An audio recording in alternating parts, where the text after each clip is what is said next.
morning, everybody. Welcome to Havering Means Business Morning Commute. I am armed today with a big, nice, strong mug of coffee, ready for the commute. And we're going to start letting people in because we are running a little bit late. And let's see who we've got on Morning Commute. And I'm going to speak to the first person that comes up as a video, as I normally do, and it is Mr. Ian Brazier. How are you, my friend? Good, thank you. Good. How's your week been? Good. Well, I'm meant to be off today, but you know, can't miss your commutes. Oh, thank you, mate. I appreciate you being here. I'm going for a run after, and I'm having a chill out day. I had an exam on Tuesday, and I'm sort of now just sort of taking a sort of having a bit of a restful week. So it's all good. Now let me talk to you. I know we do a bit of an icebreaker, non-business related question to kick off, and the one I wanted to talk about today is something that Russell, funny enough, taught me yesterday, right? So there's this new thing called bardcore. Have you ever heard of it? No. Right. So bardcore is modern songs converted to sound like 16th century medieval music. Right? Right. I know. And when Russ said to me, "You've got to give this a listen," I was like, "Oh, I don't know whether I'm going to be into that." Literally for a day, Ian, I've not stopped listening to bardcore. I am loving it. So the question I've got for you today as a kickoff is, what cultural thing have you learned that's new that you're quite into at the minute? I'm not particularly a cultural person. It's not that, you know, I don't enjoy going to galleries or stuff like that, but I think the thing that I've done most recently is rejoin Spotify. and what is on your Spotify playlist? What's your thing that you're listening to the most? I choose lots of the 70s and 80s tracks. Classics. It's, as artists, there's Ed Sheeran, there's Adele, there's Rihanna, all sorts. So I know I've talked about this on the Havering Means Business meetings before, but currently on Spotify, I am going back to my roots, to my, like when I was younger, listening to Now That's What I Call Music albums. Classics. You're still on that? Well, I went from now That's What I Call Music 17 all the way up to 20 yesterday. It was while I was working. It was on in the background. So yeah, it was all good. Thank you, Ian. I appreciate that, mate. And we'll come back and talk business in a minute. Craig, how are you? Morning, Chris. Morning, everyone. Morning, and welcome to Morning Commute. It's your first HMB meeting. Thanks for joining us. We really appreciate it. So talk to me a little bit about your sort of new internet thing that you found that you think actually that's quite interesting, or what's new culturally in your world? Well, I had a little think about this, and obviously I'm into photography, which we may find out a bit later, but I had a text yesterday from a group, and it's from one of the youngsters in a WhatsApp group that I have, and she took a picture of a sky and she said, "TikTok taught me to take a picture with my camera upside down and get the grass in the bottom square." Now, to a photographer, that sounds absolutely alien and ludicrous to me, but it just makes me wonder what Snapchat, TikTok, and all these kind of, I won't even say new because I'll probably show my age if I say that TikTok is new, but it just makes me wonder how these new fad things are having an effect on youngsters and just throwing out this top tip out there to become take better snaps, and it's absolute rubbish in my opinion. Well, but that's the interesting thing, isn't it? Do you reckon there's a culture sort of, and certainly in our space, you know, financial planning tips on TikTok is an absolute minefield, you know, like sort of how do you explain sort of decades of knowledge in 20 seconds?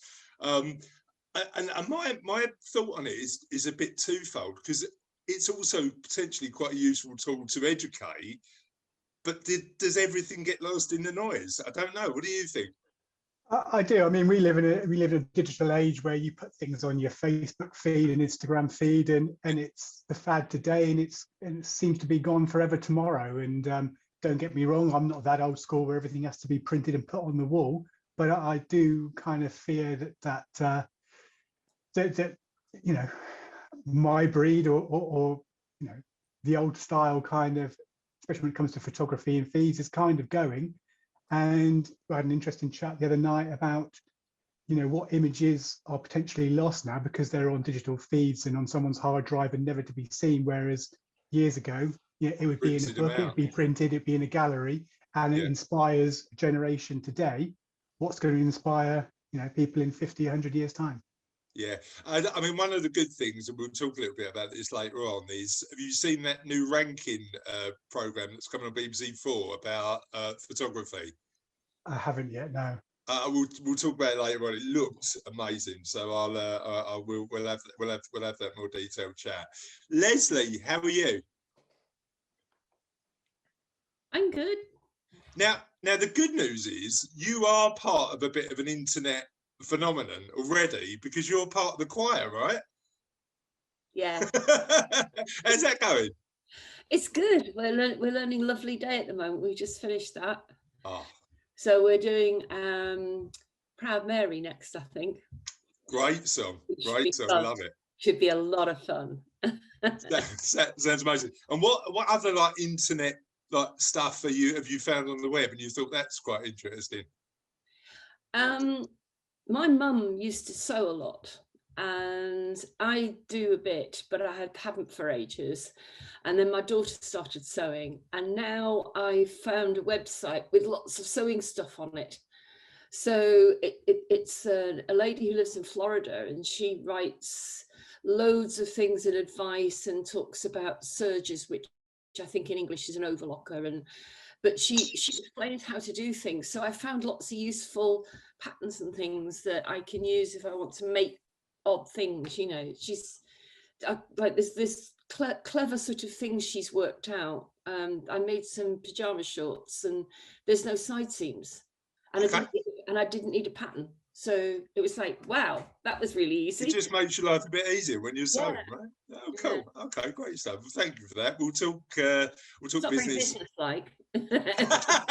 Well, you know, you sewing your pajama bottoms is an interesting detour, Leslie. I didn't expect it this morning, but you know, we're an open environment. You know what? I've got a feeling that this is going to be one of the mornings where I'm going to get in trouble again. Carol, how are you? Good, thanks. How's everybody? Good morning, all. Morning.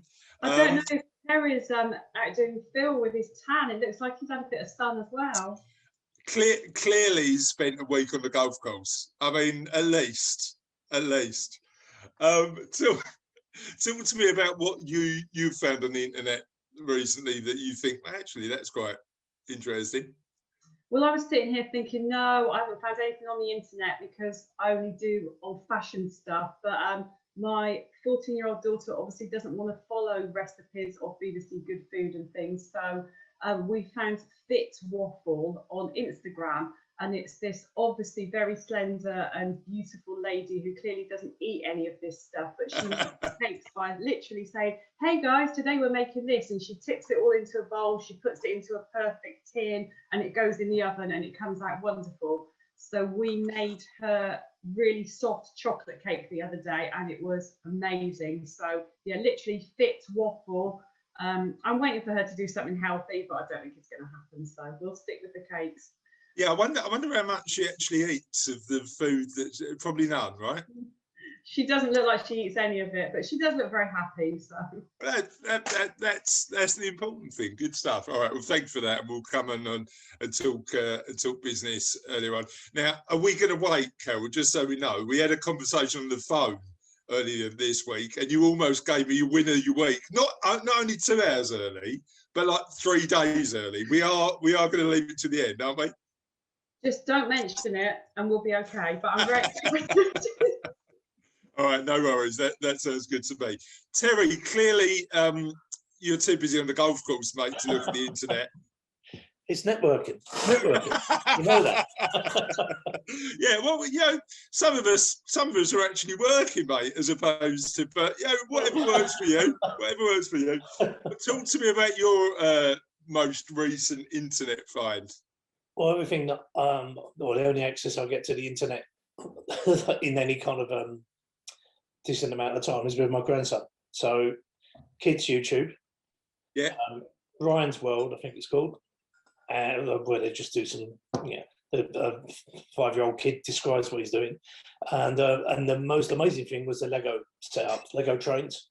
Yeah. There's some just incredible setups where these fully automated Lego train rail tracks and running out into the garden background. I don't know how these guys live in the house, but it's absolutely incredible. Like really elaborate stuff. Yeah. So that's the height of my culture, I'm afraid. Yeah. I mean, I went a few years ago. I went to see a art exhibition in London called Art of the Brick, and it was by funny enough, an ex-American investment banker who left investment banking because he just wanted to play with Lego all day. And it was amazing. Look it up, Art of the Brick. Just these really elaborate. He'd done the Mona Lisa in Lego. And it was just wandering around this art gallery. It was amazing. Yeah, Art of the Brick. So I think Lego could be art, mate. The one with the kids that I don't understand is because I'm a gamer. I'm of a generation where I was brought up on computer games. I don't understand the trend where kids watch other people playing games and commenting on it. Why don't you just play the game? These people make hundreds of thousands of pounds. I know. We are in the wrong game. Like, we've got teenagers earning, tens of thousands a week. Is a business idea, right? Yeah. We live stream you playing golf all week, right? How about this? You're not going to get many. Well, you get some laughs. I was going to use another phrase then, but you'd have a few laughs. Look, Terry does golf, the YouTube channel. I think we should go with that. I think we should go with that. Yeah. All right, thanks, Terry. Appreciate that. Julie Wedge, how are you? Morning. I'm okay, thank you. Morning. So tell us a little bit about what you. I mean, you've got some ideas about sort of doing like your sort of stuff and showing it on the web or showing it as instructional videos, don't you? What do you watch that teaches you? Kind of. I'm kind of in my own lane at the moment, Chris. So there's a few people that I like the German style of floristry. So that's probably that. And what's different about the German style compared to the others? They work with very small flowers, and it's quite intricate, and I love that. I can put I can do a bouquet on a make it into a circle and things like that. Yeah. So it's all on wires. I quite like that. But yeah. And what when you're not thinking about floristry, what else are you looking at on the web? I have. This is quite shameful, really. I've lived in Havering and surrounding areas for just a few years, and I went to Wardley Place on Sunday for a stroll, on Saturday for a stroll, and I never knew what was there because I'm on the hunt for bluebells. And wow, if you've never been to Wardley Place and walked around, it's amazing. And I came back and Googled the history about it. It was lovely. Wardley Place, where is it? Wardley. All right. I could Google it. I'll find that. Wardley Place. Thing is, during lockdown, I think we've all tried to work out where we can walk that's a bit different, haven't we? Do you know what I mean? Trying to find new places to explore. Yeah, but the history of the house, or the ruins of the house there, is amazing. And I like buildings. If I go to London, I'm like that. But yeah. Oh, wow. There's a great YouTube channel I got a bit obsessed with during lockdown called Jules Walks, JOOLS Walks. And it's just this guy who walks around London highlighting the things that, like the history in London and the bits that you miss. And funny enough, he did one on Rainham Hall, because Rainham Hall is just full of history coming back to like the 15th century. So it's, we wander past this stuff every day and don't realise sometimes, don't we? Yeah. Someone said we spend all the time like this. What you need to do is look up, and it's just brilliant. Yeah, no, I love it. Absolutely love it. Great stuff. Thanks, Julie. Steve, how are you, mate? Morning, mate. You doing well? Yeah, not too bad, thank you. Not too bad. I think you were talking about sort of culture, and I think my wife would probably argue that I'm probably culturally challenged. I think I was introduced to, I think, what you were already earmarking to, which is these people that kind of do live feeds on kind of playing games, and I was literally amazed that people pay a subscription to watch someone Yeah. on a flight simulator. I'm kind of thinking, Twitch is big business. Twitch is. I think I've missed the boat. I mean, to sit there and play a game and have people watch you play it. I mean, maybe that's what I should be doing rather than working in insurance. But you know what? I during lockdown, I used to play as a kid, and I sort of fell out of like sort of love with it for a couple of decades. But I've recently got back into chess, and you've got. I did on the back of that movie that came out during lockdown. Queen's Gambit. Yes. So I got a subscription to chess.com. I'm sort of playing on. I have a couple of games a day on there, and sort of slowly getting my sort of chess mojo back. But there's grandmasters on there that just play chess all day, and that's their job. And one of I was watching a live feed from one of them who said before sort of Twitch existed, I couldn't earn a living.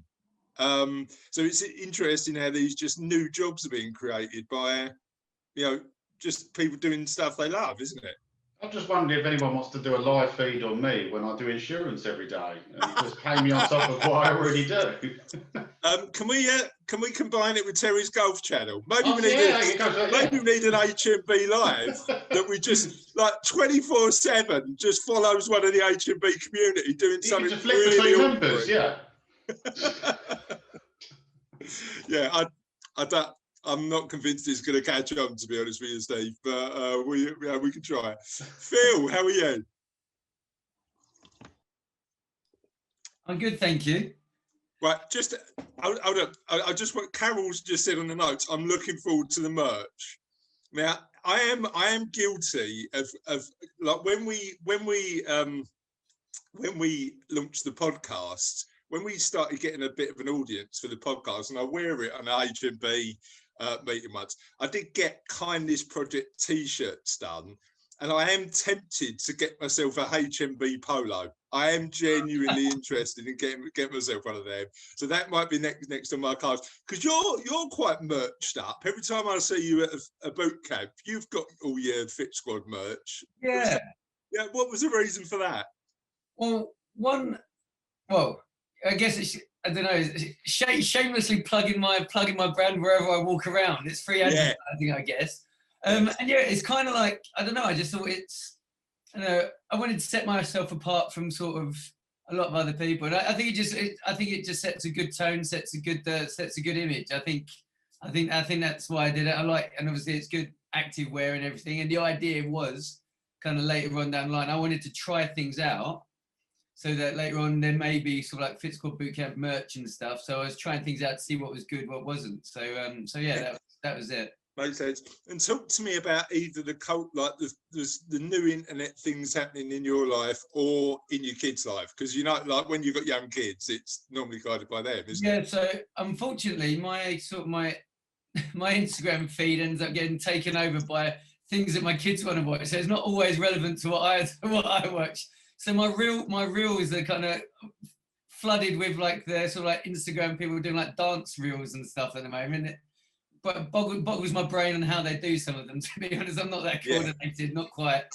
But yeah, I mean, I said for me, it's like I think things like that are a good way for kind of get a bit of inspiration and ideas of what might work for you, and fun things that you could do rather than just I guess like the informative side and things that are kind of directly your business. So have a bit of fun with it as well sometimes. I think some of these new platforms are interesting in terms of giving you ideas about how you can keep it fresh. Yeah. It's a way of sort of having a different perspective on what you're up to, isn't it? So yeah, exactly. It's really useful. All right, thanks, Phil. Appreciate that. Christine, how are you? Good morning, everyone. I'm well, thank you. So I'm going to launch in, but I have a big apology towards Phil for this. So I'm a bit of a loathe exercise person when it comes to going face to face. So I've recently discovered yoga online, So I've been doing daily yoga since February. And about 10 days ago, I discovered this 7-minute workout that tries to kind of reduce the inches around the waistline. So yeah, I'm just trying to kind of jazz up my exercise routine, but I do it kind of first thing in the morning from home, going out face to face. I look at your boot camp and I think one day I'll get there, but I just think I'm a bit too, yeah, I'm just not ready for face to face. Have you, but I suppose during lockdown that's been quite useful, right? Because it's been sort of, you know, you can put YouTube on or whatever it is and just get moving with it. Yeah, and it was because of lockdown and me getting wider and wider on my chair and thinking, oh, these jeans don't fit me so well. Maybe it's a new cut, and it's not. It's a new cut of my body that's not fitting the jeans. Blame the cut. Blame the clothes. Blame the clothes. It sounds good. Okay, cool. So exercise, and you know what? I mean, I prefer the face-to-face and the gyms are back open and stuff like that. I mean, the fact I went in my gym on Monday. And they had a really amazing 90s playlist. So when I turn up at Phil's boot camp on Saturday, he's promised me a massively good 90s playlist. So I'm looking forward to that, Phil. But yeah, all good. Thanks, Christine. Really appreciate that. And Sharon, talk to me about what's going on in your world from a like internet meme cultural perspective.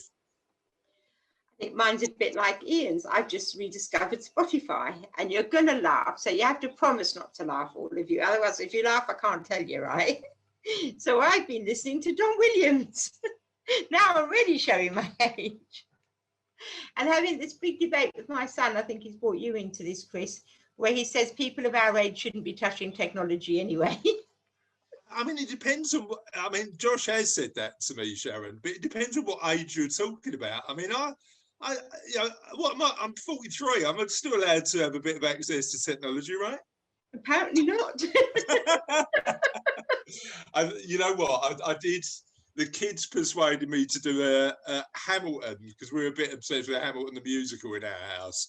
Hamilton TikTok, and I do wish now it was sort of banished from the internet, but once it's out there, right? There's nothing you can do. So yeah, all good. So yeah, what age do you think we should stop using technology then? I don't know. If you ask Josh, about 5. 18. And anything past 5, you're way too old for technology. Exactly. What we need is like somebody to give us guidance who's of that generation, so that we can look like we know what we're talking about, right? You know, just somebody who gives us the up-to-date trends. But yeah, all good. Thank you for that, Sharon, and we'll come back to your presentation a little bit later on. Let's talk a bit of business, and we are going to start just because of my, you know, keeping the boxes organised and keeping track of everybody.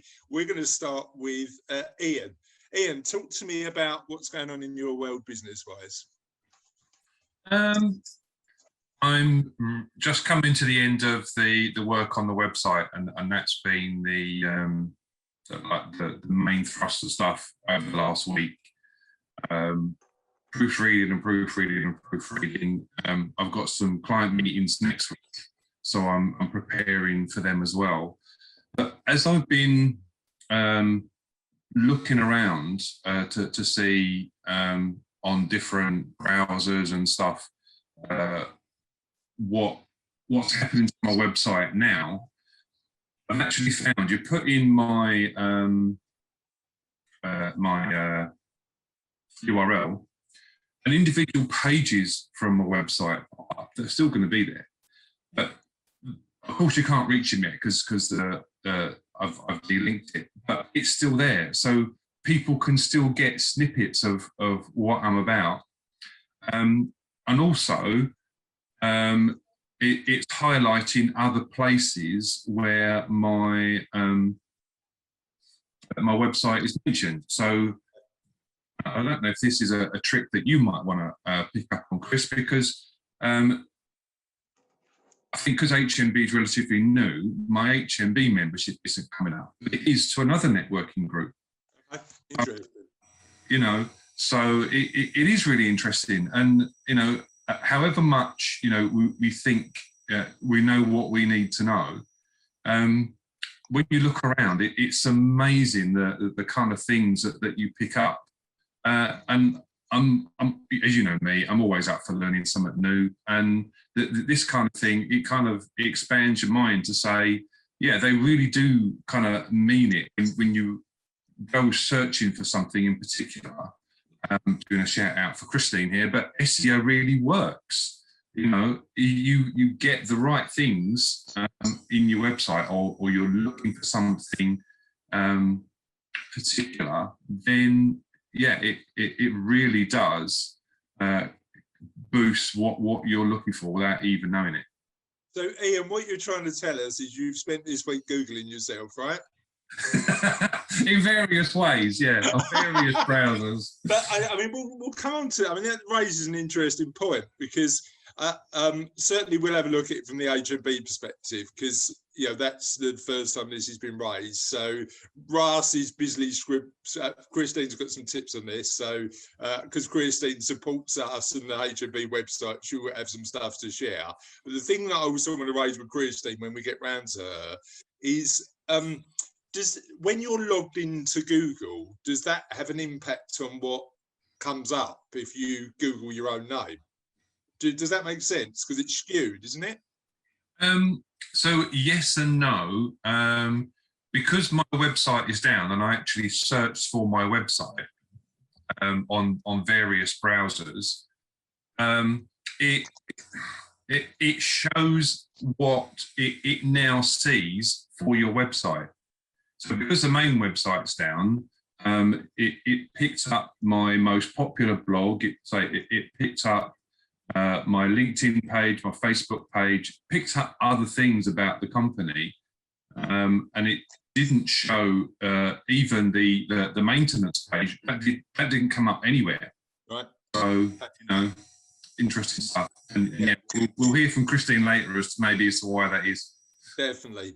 We'll talk about that. It'd be good to get an insight in terms of what we can do to improve it. Cool. Craig, tell me about what's going on in your world business-wise.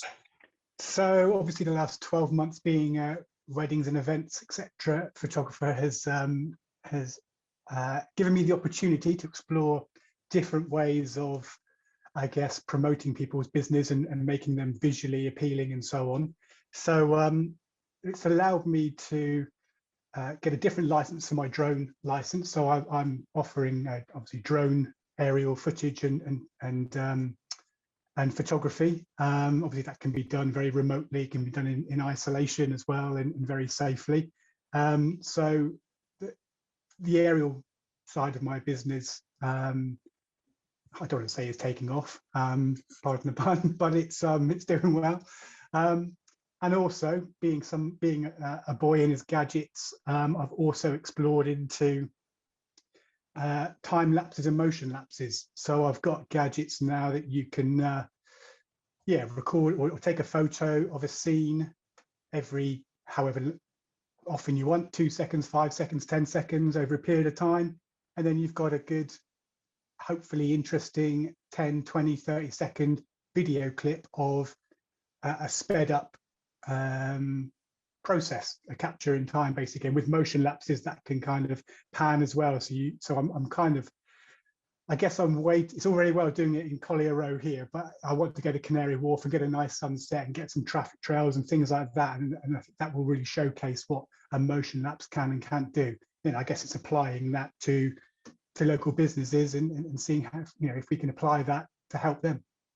Yeah, so three things actually. Number one is thank you for the pun. We always appreciate a pun on HMB morning commute. Number two is the drone element. I'd imagine is quite good with estate agents, isn't it? Yeah, it can be. I think the trouble is with drones at the moment is people can buy their own and do their own thing.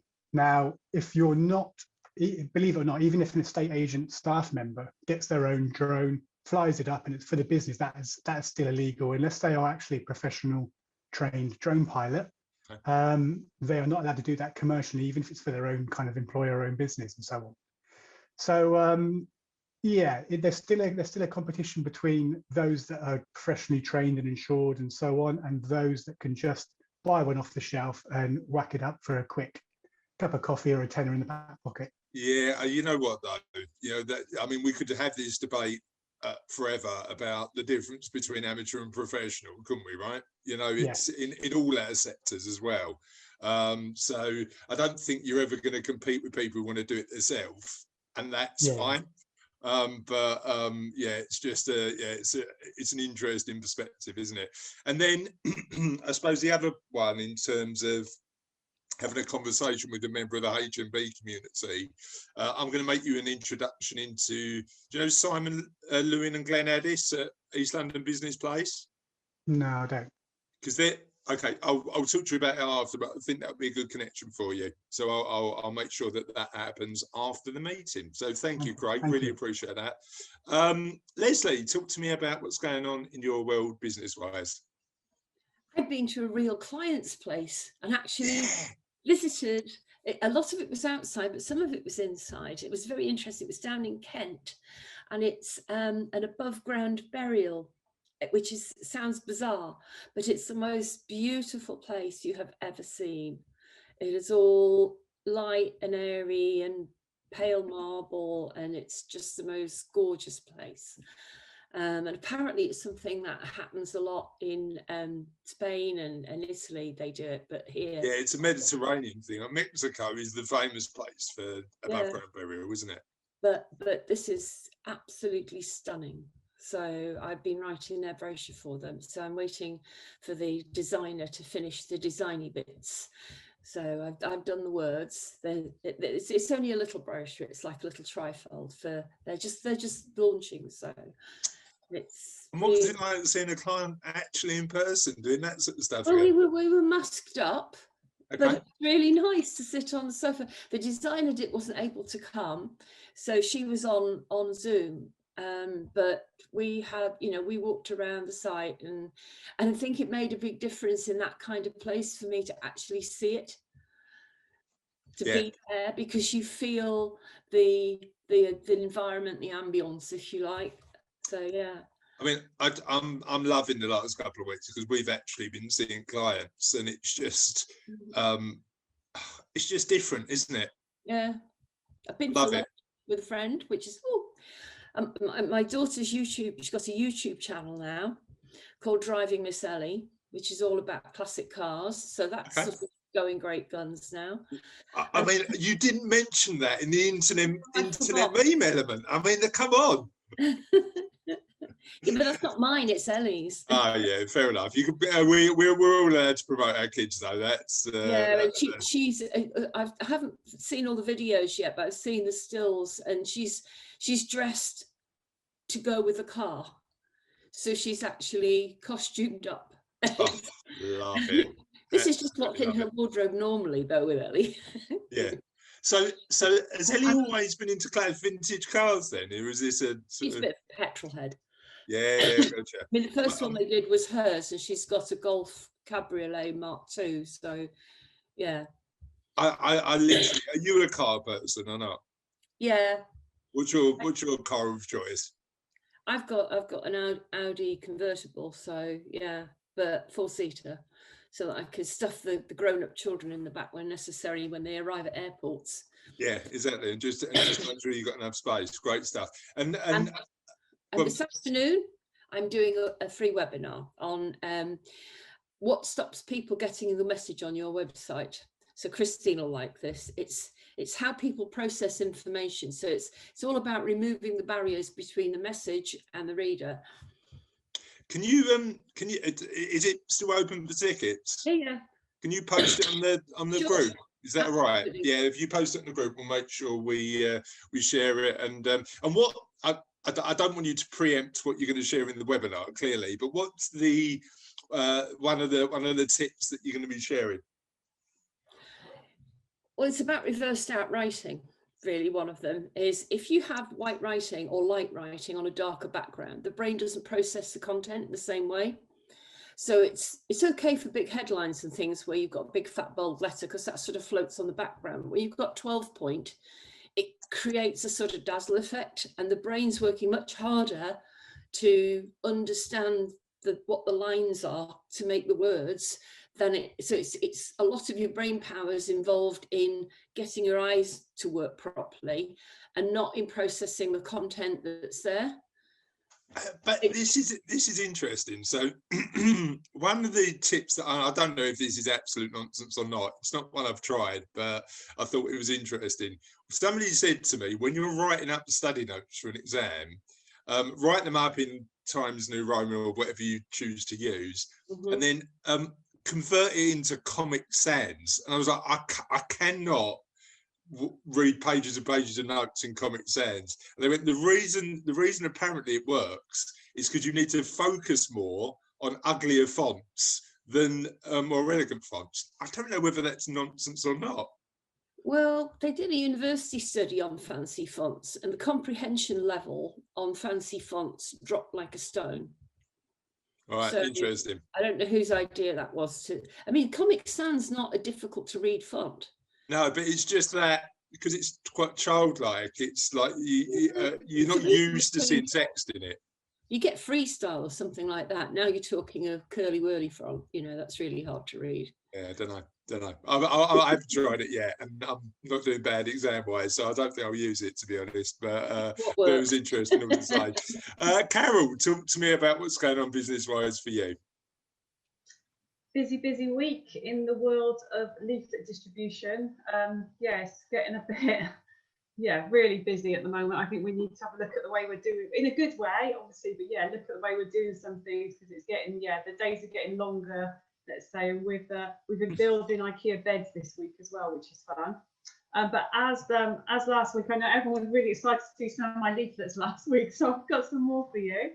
We've got this one that we actually designed ourselves. This is a dentist in Harold Hill, but they're going for your more upmarket customers doing all their whitening and stuff. They've got a special offer on. We've got a dermatology clinic in Hornchurch. Good picture, because you should sell yourself, shouldn't you? People are buying from you. Got a couple of higher end estate agents. This one doing the leaflet alongside a letter. When they sell in a road, then they get us to leaflet that road and the road around it. And that's a good example of outsourcing, because they used to do that themselves, and then they realised they need to spend their time selling the houses rather than sticking leaflets through people's doors. Has everyone seen these guys on Instagram? Nugs from Hornchurch. They're they've got a couple of other things now, but they are a chicken nugget shop, which I just think is amazing, and they're doing really, really well. And it's all, the branding is fantastic. And then just a couple of other takeaways. So there's a few of our new customers this week, but just to show that it's a broad range. There's always something. Phil's laughing his head off, and I don't know why. Well, I'm just thinking, are you into the nug life yet or not? I mean, the phrase nug life is not one I expected to be saying this Friday morning. They have got some vegan ones, but I don't actually eat chicken, but I'm sure they're delicious. Their Instagram looks amazing. Yeah. Show it again. I didn't choose the nug life chose me. Yeah, okay. I'm not a big sort of chicken nugget fan, but whatever floats your boat. I mean, it's a business opportunity, isn't it? Yeah, they're another of those startup type businesses where they saw the opportunity in lockdown. They work at the Rising Sun in Hornchurch. From Anytime Fitness. So they're big, really busy. Apparently, Julie's son loves a nug. Is that right, Julie? We'll talk about that. Just one thing as well. We are going live on Facebook. This is going on the HMB group. So if you are watching live, which I know a lot of you do, make sure that you post. Tell us you're watching. And I'll make sure you get a mention, and make sure you mention your business as well. So that's all good. Thank you, Carol. I haven't had my breakfast yet, but chicken nuggets might now be on the cards. Terry, apart from being on the golf course, what else have you been up to? There's still time to get annoyed and get frustrated. So one of those on and off the course. But firstly, a big thank you to Christine. I had a really interesting chat with her. Lots to think about, lots for me to play around with and then go back. And a thank you to you, Chris, for your post on Facebook about how people will come back to you when they're ready, because that's one of the things that I've 3 of the guys I was playing golf with on Tuesday all run small companies, all interested in medical insurance, but we've been talking for 6 months or more, and it's just so again re-engage with them, get them out there. They're asking me questions. They'll come at some stage, and I have to remind myself that I'm a doer. Yeah. When I'm not on the calls, I want to be signing people up. I want to be growing the business, and I have to remind myself that a couple of years ago I plotted the last 5 years of sales to try and spot a trend. It was spaghetti. There's no trend. One year to another, but at the end of each year, there's progression. There's a certain amount of revenue coming in. So I know what we're doing is right. Gemma just got a sign up yesterday from one of our existing customers who signed up 4 years ago, and now has suddenly introduced us to someone else. So we know that what we're doing is right. It's just remembering that sometimes in the frustrating weeks. Yeah, I mean, I think same as you. I just want to be doing stuff. But the reality of it is, I think, is people come when they're ready, not when you're ready. Absolutely. And just by maintaining the relationship and continuing to deliver good quality stuff, it just makes sense. And for us, Terry, it's been in fits and starts. I mean, this year has been amazing. Last year, sort of this time last year, funny enough, everybody had something else on their mind. Yeah.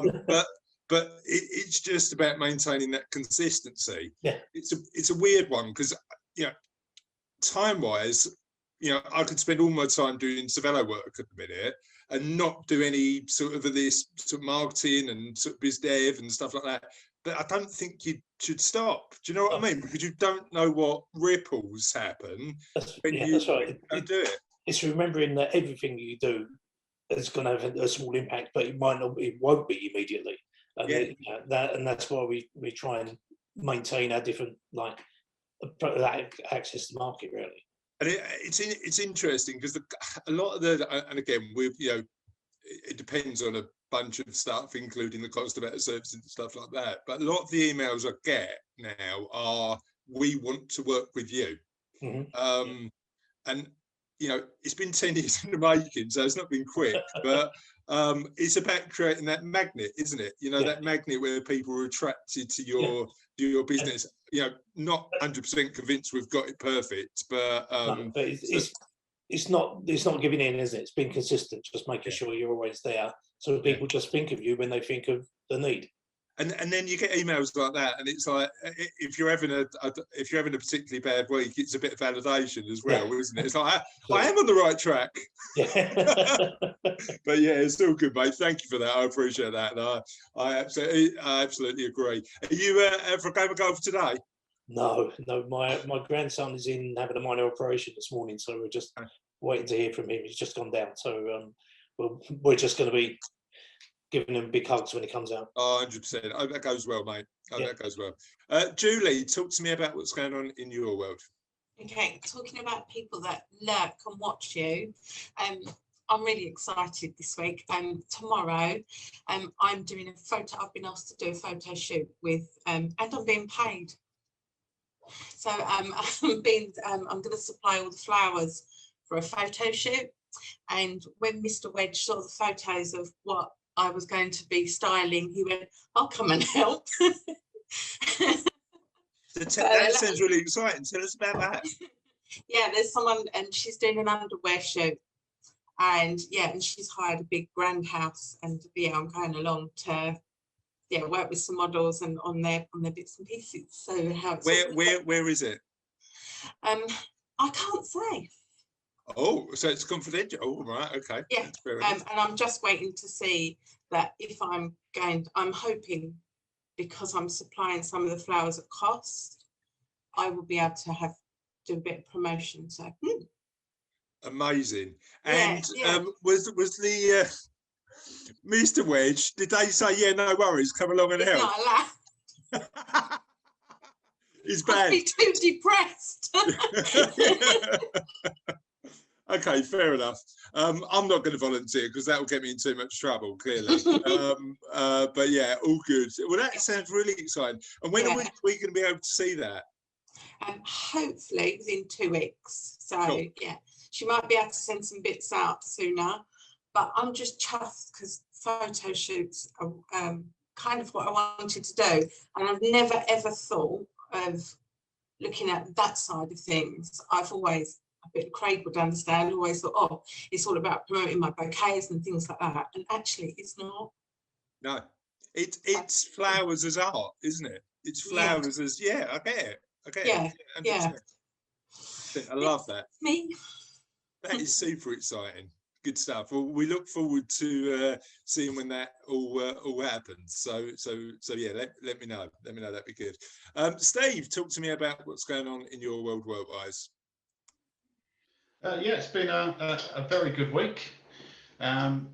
We I think harking back to your comments on the HMB website earlier in the week with regards to what clients kind of recognise, and it was nice to see that a previous client of ERB, which we held for many years, which we lost about 18 months ago, came back to us, and yeah, just citing the fact that the broker he moved to didn't basically live up to the expectations of what they were suggesting they could do for him. So ultimately, yeah, I think it's a nice testament to the way we go about business, that clients only realise what they've lost, yeah, by being on the other side of the fence and then realising what our worth is. So I think it's a nice sort of kind of testament to what we're doing now. We're doing it the right way. So I mean, I suppose the other thing for me is we never quote on price. You know, we're just not playing that game. I mean, I know that insurance is a little bit different, isn't it? But certainly, you know, focusing on delivering a really good service is the way that we go. But does that work in your space? Because I suppose it is quite premium driven, isn't it? Well, this is it. I mean, I like with anything. I mean, insurance is probably no different to any other industry. I mean, best price doesn't necessarily mean the best product. Yeah. And like with anything, you have a kind of sliding scale on insurers and how good they are at dealing with claims, and just kind of giving that kind of well-rounded kind of service that not all insurers are up to dealing with. So, which is why we've got a specific network of preferred partners that we like to do business with, and you can't do business with every single company. It's not feasible. So there are occasions when we mightn't necessarily be able to obtain the best price, but what we've actually thought is we're offering the best product in line with what that client's requirements are. Yeah. And in this occasion, yeah, he said basically, I took the price. I took the price, and they said they deliver on service, and they just purely haven't. I'd rather come back and pay the level of pricing I was paying before, because I knew what I was getting. Well, I mean, there's always that element of the cost of time, isn't it? Do you know what I mean? You know, how much is, you know, not getting a service costing somebody in hassle? And you know, when I'm buying products and services in my life, somebody can make my life easier, then, you know, job done. You know, it's, you know, you just want to avoid the complication, and hopefully we can deliver that to our clients as well. So that makes. Well, this is it. I mean, you're there to remove that little bit of a headache, aren't you? So, I mean, I can't say it's all been easy this week. I mean, we're still suffering in the fact that the hardening market, that we're almost having to re-educate insurers about what a joined up relationship looks like. Yeah. And on cases that have been claim free, that you're trying to suggest that we and the client should support a 20% increase, it's not going to happen. Yeah, without any validation as well. It's yeah, it's interesting, isn't it? But yeah, thanks, Steve. Really appreciate that, mate. Phil, talk to me about what's going on in your world business-wise. Well, it says picking up. We're outdoors. The sun's out clearly, because I'm still wearing sunglasses at the minute. My nose is getting tanned for sure. But yeah, it's good. Have you been out playing golf with Terry? Is that the rest? I was going to say that's the dream, getting back out onto the golf course. Kids limited my exposure to golf a few years ago. So yeah, so when I can get back out on the golf course, that'd be nice. But yeah, it's just been, I have to be honest, the last sort of 3-4 weeks getting the boot camp kind of back outdoors, it's obviously the boot camp was always intended to be back outdoors. So so I just the chat's popping up. I see people laughing. I see what's coming up in the chat. Well, I mean, we'd love to see Terry at boot camp, wouldn't we, Phil? I mean, that'd be good. But to be honest, You're more than welcome. This is a hashtag waiting to happen. Hashtag Terry at boot camp. I don't think you start early enough, to be honest, though. I was circuit training at 6 a.m. this morning. Oh, good man, Terry. Good man. Guys. Good man. I was indoors. But yeah, it's just, I have to be honest, it's just nice kind of actually getting to be able to see people, interact with people, not through a computer screen all the time. And yeah, the boot camp is kind of starting to kind of gather a bit of pace, which is obviously really encouraging. Yeah, and the finishers. Tell everyone. I mean, they are a nightmare, to be honest. I don't like saying too much because I don't want to put people off. Okay, we're not going to talk about them then. They're just a nice surprise at the end of the session sometimes. Yeah. Phil, your definition of a nice surprise is fundamentally different to mine, mate. I've got to be honest. Thank you, mate. Really appreciate that. No, and Chris, talk to me about what's going on in your world. Yeah, so it's gone absolutely mental these last couple of weeks. So thanks to Simon, who isn't here today, but we've got a bit of work off the back of that. But then other people, I don't know, we've recently put an ad out on Time FM. So I don't know if that's kind of great raising awareness, but yeah, it's just gone a bit crazy in a good way around here. So yeah, really nice momentum. Radio advertising is quite an interesting route, right? I mean, makes sense. I mean, what made you take that decision? Well, we've got a business advisor, so he kind of said, why don't you try it, because it's another way, and we thought we'll give it. So we did an ad in January and February, but it was on our lead generation and that didn't get anything, so we changed the messaging for April and May, and then on the first day somebody contacted us, so we thought, well, at least people are listening to it and understanding our message now. And it's just because the people that are listening to local radio are local businesses, and so we just thought, actually, let's just give it a go. Yeah, that makes perfect sense. Experiment. And I think we've spoke about this on HMB before. You know, that experiment where you go, we'll try 10 things and we'll look at the 2 or 3 that work over time is probably the way to go, right? Yeah. So and, you know, we've been doing a lot of networking and people that were in those groups know us, so it's time to kind of reach out a bit further. So we just thought we'd give it a go for a few months, see how it goes, and take it from there. But no, things are really picking up, so it's been really good. I've been doing a bit of homework while you've all been chatting for Ian.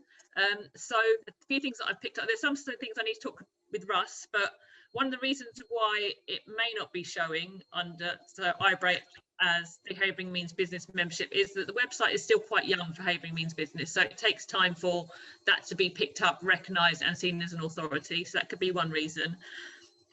One thing that it's relevant for Ian, but it's relevant to all of us, is make sure that your company name is consistent.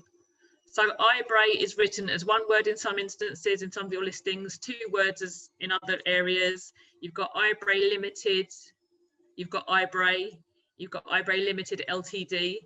So again, all these different variables need to be you need to decide what is your actual business name, and then wherever you've got your listings, to be consistent across. That makes sense. So probably if you're a limited company, what are you registered in Companies House? Because you don't really want to be changing that, and then use that as your flow through for your business name going across. Backlinks are, so a backlink is when your website is listed on somebody else's website, and having that link is quite difficult, and sometimes it gets noticed. So I was looking at one of the tools that we use. It doesn't pick every single link up. So again, it could be that Havering Means Business is still quite young. But one thing that we can all do as premium members is say that we are a member on our own website. So we've done it. Well, on our about page, we say that we're members of HMB and the HCCI. So just put a logo and then make sure that logo has a hyperlink behind it, because then that will then give some juice, that, as we call it, to the HMB website, which then tells the algorithms that actually people like the HMB website, and then it gives it more authority. So us as members can help make that website stronger. Right, amazing. That makes sense to me, actually. And Russ, can we send out an email on that to all premium members for me? What happens if I say no? You can't say that. I will stop taking your internet tips, and again, this is the other thing. He mentioned bagpipes yesterday, possibly the worst instrument in the world, Russ. What's going on? Yeah, I'll get an email out. Thank you, mate. I appreciate that. Because Julie Wedge, I think you mentioned that you want to use the HMB logo on your website, don't you? So I think we at Savello, we certainly will. So if you'd like to, if you are a premium member and you'd like to use the HMB, Sharon's up for that as well, and Ian. So let's get that HMB logo out there and promote our amazing community. So all good. One thing. Oh, sorry, and then just for the members that are in it, it's just to make sure that you have then your live URL in your listings, which you probably do anyway, because I think it's a default function, but just go back and double check. So I've checked yours in, and yes, your link is there. So yeah, just make sure you're using all the functionality that the HMB website can offer you. Thanks, Kristen, really appreciate that. Before we come on to Sharon, I just want to mention one thing. We've got, Kristen, you need to make sure that I'm doing this in as enthusiastic method as possible. Next week we've got hello Havering. Is that all right? Still not good enough. Still not good enough. We'll try I'll try a big one for next week. Right, we're trying to get Chris to do like a WWF kind of hello Havering kind of thing. That's what you've got to be doing. That is perfect, so perfect. I don't need to do it, Christine. No, you need to play this video back, and you just need to practice how I've done it. Fine. Like I've got nothing else going on in my life. I'll do that. Thank you. Next week we've got the Hello Havering event. It's looking like it's going to be a real busy one. We're expecting 40 plus attendees. It's a free event. 10 a.m. Next Friday. If you are free, please do come along, particularly if you're a premium member, because we want to promote your sort of services to the group. And we're going to be talking about what we've got planned for the future of Havering Means Business. So if you're a part of the community, definitely worth coming along next week, 10 a.m. to see what our plans are and what we're up to. So all good on that. Sharon, talk to me about what you've got happening business-wise, and just please feel free to follow on with your presentation. So business-wise, it's been exciting, and we've really honed in on what our messaging is and our marketing messaging. So there's a few little tips coming out of that. I've done a course with a guy called Mike Michalowicz, and some of you will be familiar. I ramble on about profit first all the time. And this is written by Mike. Mike has got a new book coming out in September, which is really about marketing. And what his message comes out is that treat your marketing as an experiment. So when you start a marketing campaign, as Christine mentioned with local radio, agree with yourself what your who, what, when is. So who are you marketing to? What are you marketing? What do you consider this to be? When do you consider this to be successful marketing? So what's your return on investment? Look at your average lifetime value for a customer. What are you prepared to spend to get that customer? How many potentials do you have to speak to get that customer? So it's a really interesting message, but it's really come out this morning. And that leads then into pricing, which, as Chris mentioned, I don't play the pricing game either. There is an accountant out there, a group called Crunch Accounting. And what Crunch Accounting do for £95 a year, I wouldn't touch, quite frankly, with a barge pole. And the service that you get is completely different when you work with an accountant or a professional who does charge you a little bit more, because they give a damn, and you're not just a number on a piece of paper to them. They're not just churning your numbers, they're caring, they're giving a damn about your numbers. And that's part of a different package altogether. So when Sharon, there's a really interesting point there. Certainly in our world, there are clients who we say that we can't help because we're not going to add enough value for the fees we need to charge to do the work. And actually, I'm a bit relaxed about people taking the commoditized space in our world, you know, because Crunch Accounting could do a job for a particular client, couldn't they? Particularly as they were starting out. Absolutely. And it depends on the point in your business's life cycle that you're at, and what you're looking for. So it is, but it's a very different service. But there's no point where I'd come to say, okay, I'll match that price, because that is just a silly game to play. So don't play that game either. And then go on. Go on, just one quick question on the marketing side. I suppose we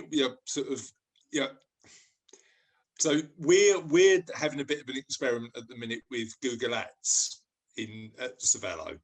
And it's an experiment that's led to zero success. Like literally, we've had loads of visits, but and again, it could be to do with the carpet, it could be to do with, we've got landing pages that sits on. But we're having loads of success with the relationship stuff, the stuff that's always worked for our business. Does the book or does the training that Mike's doing talk about where you draw the line? Because that's the bit we're struggling with at the minute. So there's a whole process here, and if anybody's interested, I can share. I've got a series of PDFs that go with this, which I'm quite happy to share with people. Amazing.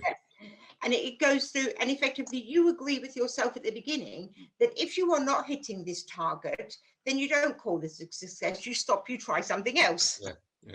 Each one's an experiment in its own right, and you try something different. Yeah, I like that. Really good.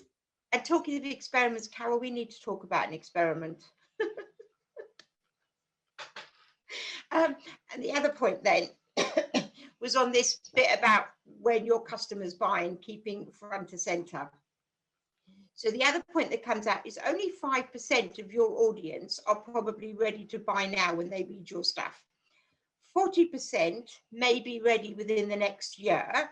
And the idea is that you keep content coming and you keep front and center of their mind, so that when they think, oh, ready to look for this service, you're the person they think of first, because they've just seen this continuous drip feed of relevant information. And that takes a while to work. It's a slow burner. I've been doing it for a year now, but it is having payback. So it is just worth persevering with it. So lots of interesting tips, and it's working. So it's all good. But then, I mean, this is the big thing, isn't it? It's like, I mean, certainly with our clients, they've got to trust us with their life savings, and that relationship of trust and getting to know you either virtually or not takes a long time, I think, with some people, and it should. Absolutely. You wouldn't want them to, and effectively you wouldn't want them not to take their time making that decision. Because you want that trust, you want that relationship to build up, and that then serves for the longevity of a relationship as well, because it's a partnership. So you want that to happen. 100%. Do you want to go on, start your presentation? Now, I'm going to mute myself to just resist the temptation to carry on talking. I don't mind you talking. Okay, let me share my screen with you. Start this presentation first, so I don't share crazy screens with you. Slideshow from the beginning. Hey, we can do this. See, I can work with technology. I'm not as bad as my son thinks.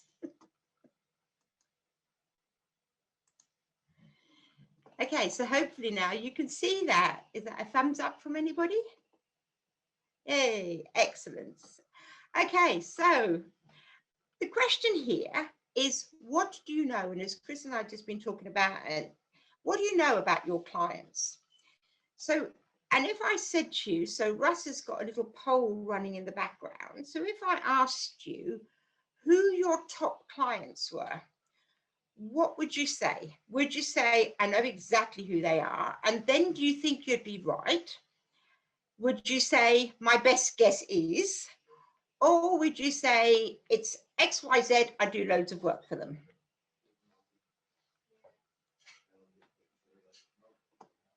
Okay, so that's interesting. Answers are coming in quickly.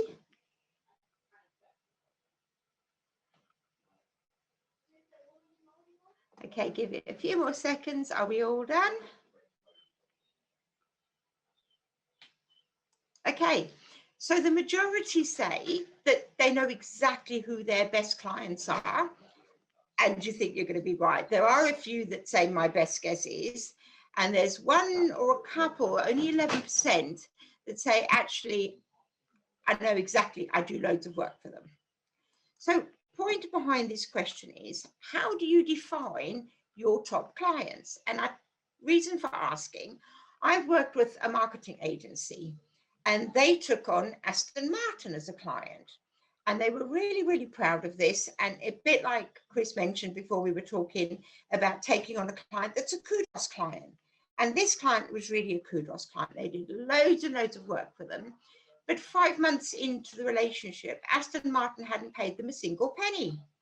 So this is not, to my mind, such a good client, because you're doing a load of work, but the client's not paying you very much. And that's not the point of this exercise. So define your top clients. Think about that one.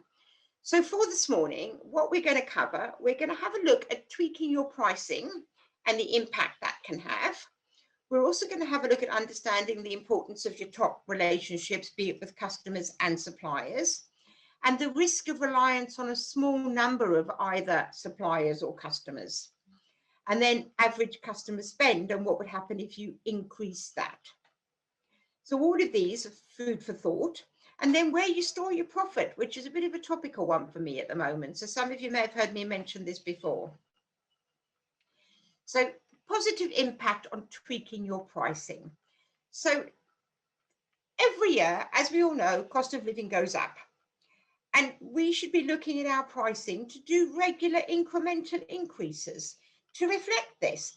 And if you increase your prices by 8%, 2% on a regular basis, even if it's annual, that doesn't come as such a big blow for your clients when you say, oh my Lord, I haven't increased my prices for 5 years, I'm going to put them up by 10%. Small increments, I won't say go unnoticed, but the point is it's easier to, it's more palatable. It's easier to digest if it just goes up a little bit at a time.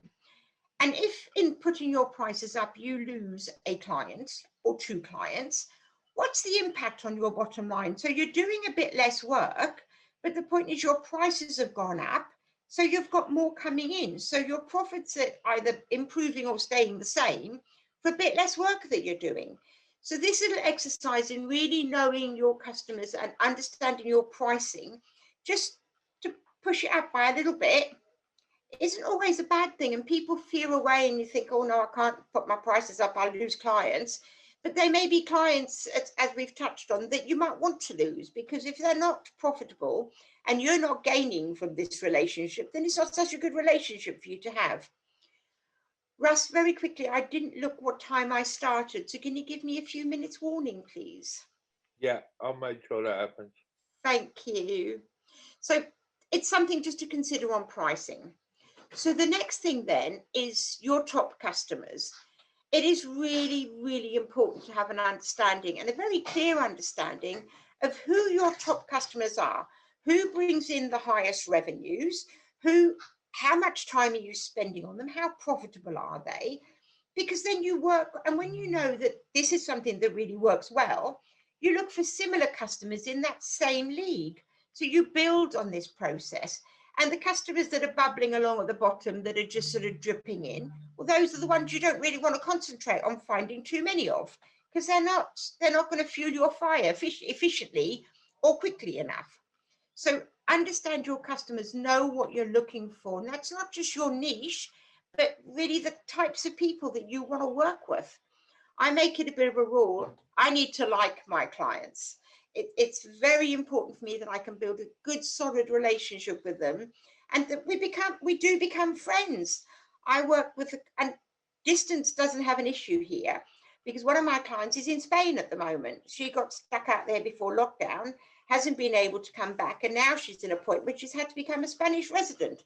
So who knows if she ever makes it back? It's going to be a while.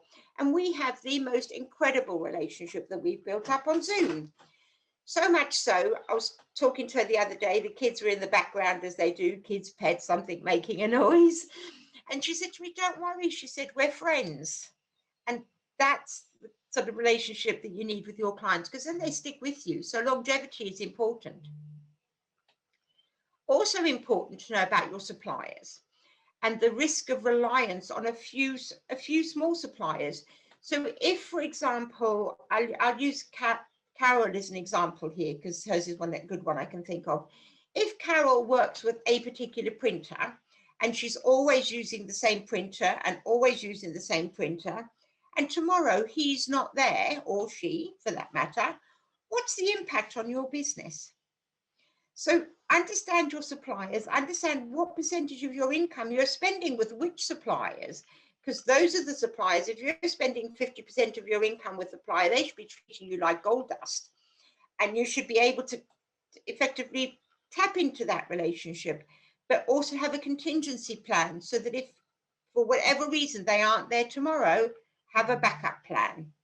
Just keep an eye on what the market's doing, what the competition's doing. And then going on with that, so average spend per customer is another one.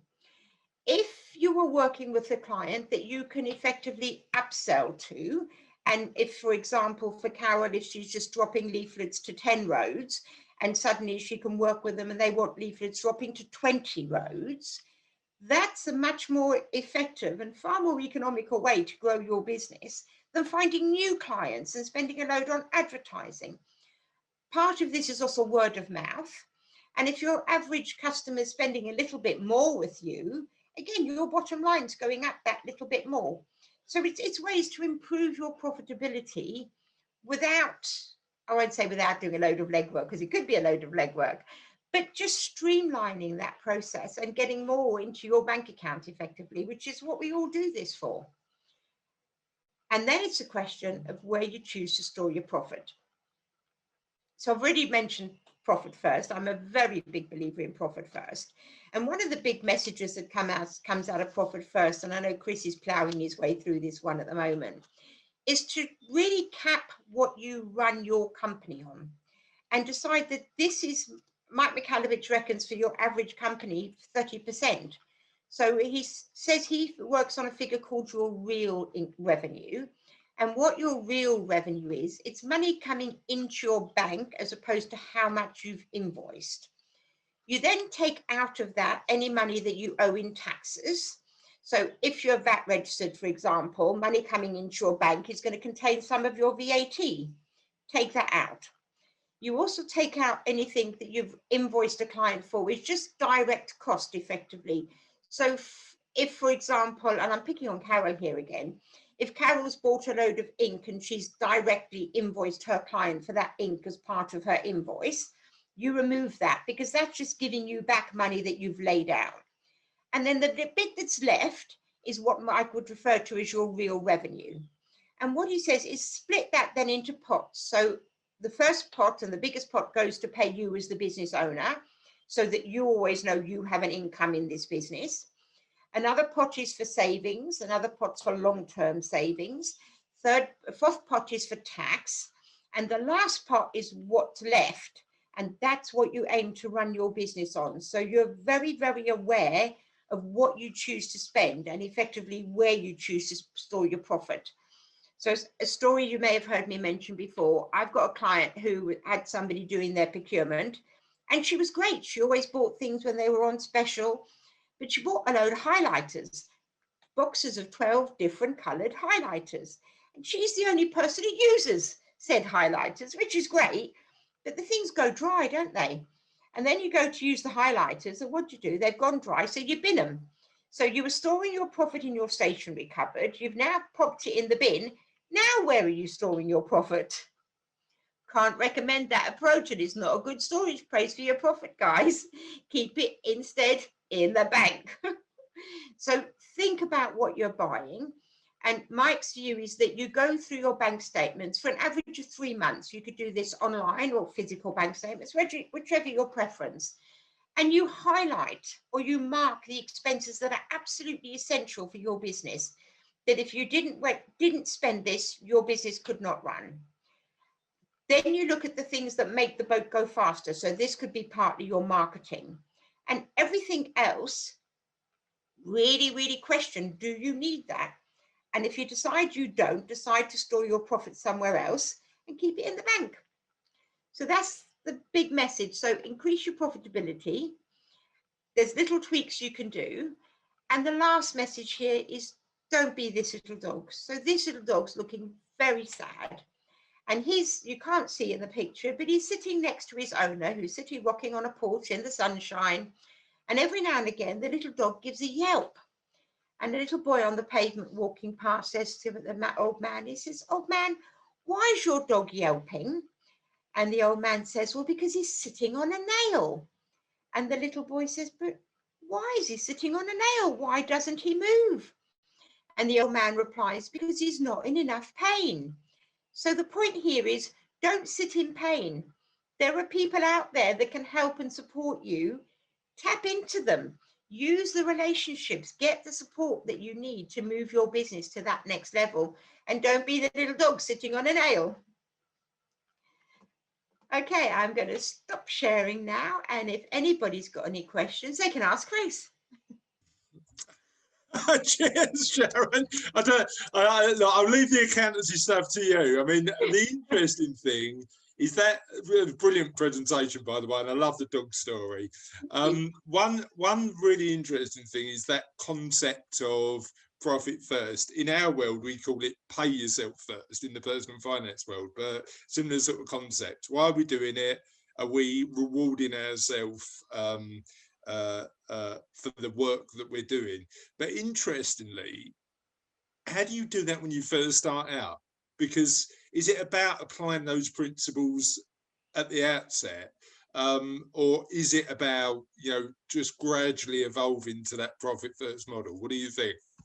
So this almost leads on to another connection. So Ian and I are doing a webinar coming up, and we're looking at doing this now. We've pushed it back a month, and that was my fault, and we've gone back to June instead of May.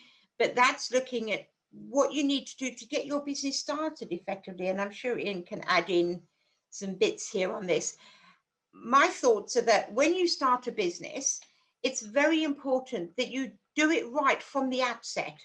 Keep your books and records, understand your numbers, because then none of this comes as a surprise when you're down the road and you find, oops, I'm not profitable. So all of this kicks in, and Mike's suggestion, Mike in his book suggests caps. So and taps. So he says target allocated percentages. So to begin with, believe me, I've done it. I've spent the last year doing it. It's a real challenge to do that to begin with. But you set yourself a starting point and you work towards them. And each month, each quarter, you work towards these percentages. So you do come to a point where you get everything in the right pots and you are containing the overheads and your general expenses that you're running your business on. And that's an important point. It's that incremental gain. Do you know what? I don't expect to put 30% in your profit pot immediately, but if you can work up to that, that's a key factor, isn't it? It's the, you know, just start as you mean to go on, but incrementally. There's a really good book, not a business book. Sharon, we always do this. We always talk too much about books, but there's a really good book by a guy called Steve Peters. Dr. Steve Peters, called The Chimp Paradox. And he was the coach psychologist for the British cycling team when they were like the Olympic one and the Sky one after they were successful. And he talked about that incremental improvement, you know, just focus on improving it by 0.5 or 1% each time and make sure that you're getting there. And the principle applies to everything, doesn't it? Any questions for Sharon? Oh, Phil's got the chimp. I knew Phil had had the Chimp Paradox. I knew Phil had had the Chimp Paradox. It is an amazing book, Phil, isn't it? Any questions for Sharon? No, you've stunned him into silence. No questions, but thank you. Thank you. That was really interesting and food for thought. And you know, it's got my cogs turning on just, you know, how we analyse our business. So thank you very much. Yeah, and I really like the idea of having a sort of incremental conversation with clients about fees as well. You know, how many of us are guilty of keeping fees the same? I know that I am every single year when actually the costs of everything else in our life are going up. Do you find that, Sharon, with your clients? It's so common, and people say, oh, we can't put our fees up. But the point is, if you don't put your fees up, it's like I said in the presentation, if you suddenly come to a point where you just can't manage and you're now having to put your fees up 10%, that's a far more painful, undigestible, unpalatable increase rather than saying, okay, a couple of percent in increments. And it's all about doing these things in increments. Yeah, that incremental gain. Well, that was brilliant. Thanks, Sharon. I really appreciate that. Let's talk wins of the week. Before I do that, we've had a comment from Sam Steve. Apparently, watching you play Call of Duty is you expect that from Sam. So why are you moaning about all these YouTubers doing it? I mean, like, maybe we should start a Call of Duty channel for you. I mean, we've got the Terry's Golf channel and we've got your Call of Duty channel. I think we're cooking on gas here. Ian, talk to me about what your win of the week is. I've had a couple, but I'll go with speaking to Ash. You had him on here a little while ago. Brilliant conversation. Registered on the website. Going to get an intern for marketing, and when he comes back from his holiday in a bit, then I'll talk to him about being a mentor for students as well. So that's a brilliant conversation to have. Yeah, we at Sabella, we've had a relationship with Ash for probably about 4 or 5 years, and employed interns and used their services for a number of years, and sort of never ever regretted it. And once we can do that sort of thing, an event in Liverpool Street at their venue is on the cards for HMB. I know it's not in Havering, but a few beers in town won't go amiss, will it, Ian? No, it's good stuff. All right, thank you, mate. Really appreciate that. Craig, what's gone well for you this week? Well, apologies, I wasn't expecting this question as a newbie, but I guess this meeting as a newbie here, again, opening a door to other local businesses. I know there's 12 on the call here, but I'm aware there's a greater reach and a greater audience beyond this particular Zoom call. So the win of the week, I guess, for me is opening my eyes to you guys. Amazing. Thanks for joining us. We really appreciate that. Now, there's a problem though, because it was funny. I've got a thing about odd numbers, right? I prefer an even number to an odd number. And we were on like 673 members earlier in the week. So I put a call out to the group to say, look, we need to get this to an even number just for my own mental health, right? What I wasn't expecting is one member to leave. which then put us on an even number again, but then we've got another one joined that puts us on an odd number again. But as we sit today, we've hit our goal of 675 members in the Facebook group. So our community is growing really well, and that's thanks to everybody who gets involved. So thank you for that, and welcome to the community, Craig. Thank you, Chris. Really appreciate it. Leslie, talk to me about your win of the week. I've written next month's blogs already. What are the topics? What are the? Oh, now you're asking me. I have to remember. YouTube is one. Blogging is one. Writing a book is one. So you'll know about that. Yeah, you know what? I've got my sort of kindness project book ready to go. I need to, because I've been in exam mode. I haven't edited it, like sort of looked through it yet. But that's one of my jobs to do today. Are you doing anything? Because it's interesting. We're writing a bit at the minute about mental health. Because it's Mental Health Week coming up, and one of our partners said, look, can you write some stuff on money and mental health? Do you find that your blogs tend to be topical? No. My blog's part of my marketing process. So I write a blog, effectively once a month. I write a blog for a week, every week of the month. So some months it's 4, some months it's 5. This month it was 5, but one of them is going to be a video. And then those get sort of leveraged into social media with links back to the website and used as a newsletter.